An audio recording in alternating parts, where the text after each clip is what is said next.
Ovo je kokos, a ovo je kolač sedmo nebo, uslikan par sekundi pre nego što smo ga pojeli. Ako ti se sviđa izgled, pravi ga sa nama da probaš i ukus. Fenomenalan je. Prvo ćemo pripremati 2 korice i to ćemo praviti obe odjednom. 8 belanaca mutimo uz dodavanje 200 g kristal šećera. Belancima dodajemo 2 kašike brašna i 250 g mlevenih oraha. Zatim sve to spatulom sjedinimo.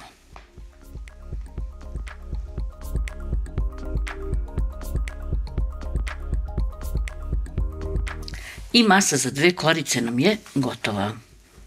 Rernu smo uključili da se zagreje na 180 stepeni i u veliki pleh od rerne 42 x 32 cm stavili smo papir za pečenje.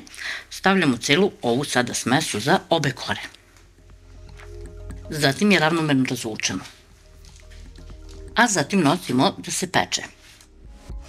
Kora nam se ispekla, pekli smo je 15 minuta, vadimo je iz pleha i ostavljamo da se hladi. Za treću koricu mutimo 5 belanaca uz dodavanje 5 kašika šećera.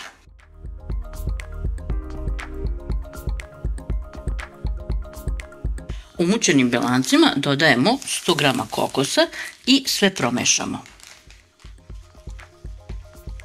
I masa za koru nam je gotova.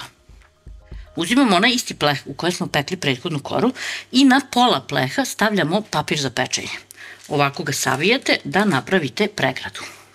A zatim stavljamo celu ovu masu za koru. Opet sve ravnomerno razvučemo. Pošto razvučemo, nosimo da se peče u prethodno zagrejanu rernu na 180 stepeni. Korica se ispekla, pekli smo je 15 minuta, vadimo i nju iz pleha i ostavljamo da se hladi. 13 žumanaca koja su nam preostala od kora umutit ćemo penasto sa 250 g kristal šećera. Ovako umućena žumanca nosimo na paru da se kuvaju. Na vatru smo stavili veću šerpu i sipali smo 1 do 2 cm vode.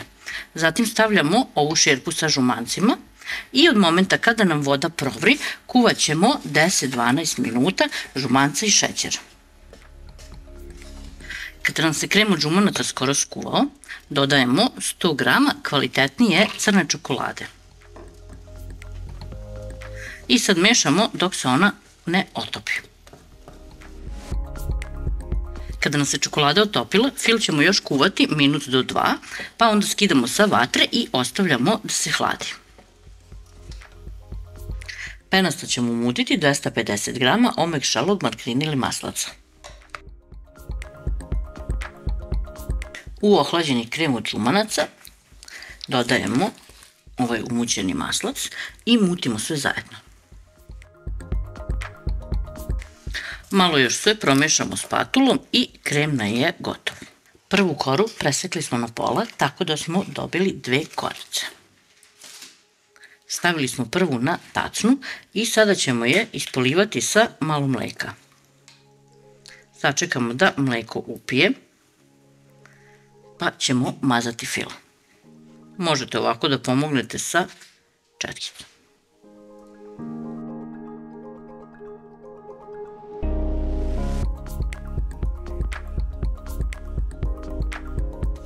Preko stavljamo kokos koru. Pažljivo s njom zato što je veoma krta i lomljiva.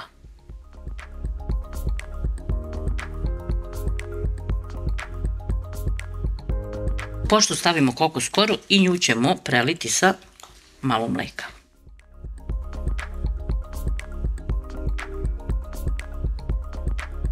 A zatim nanosimo ostatak krema. Završavamo sve koricom od oraha. Prelijemo sa malo mleka, ostavimo da upije, a zatim nosimo u frižider da se kolač malo stegne, pa ćemo onda raditi dekoraciju. Ohlađen kolač dekorisat ću šlag kremom od vanile, čokoladom i malo seckanog lešnika.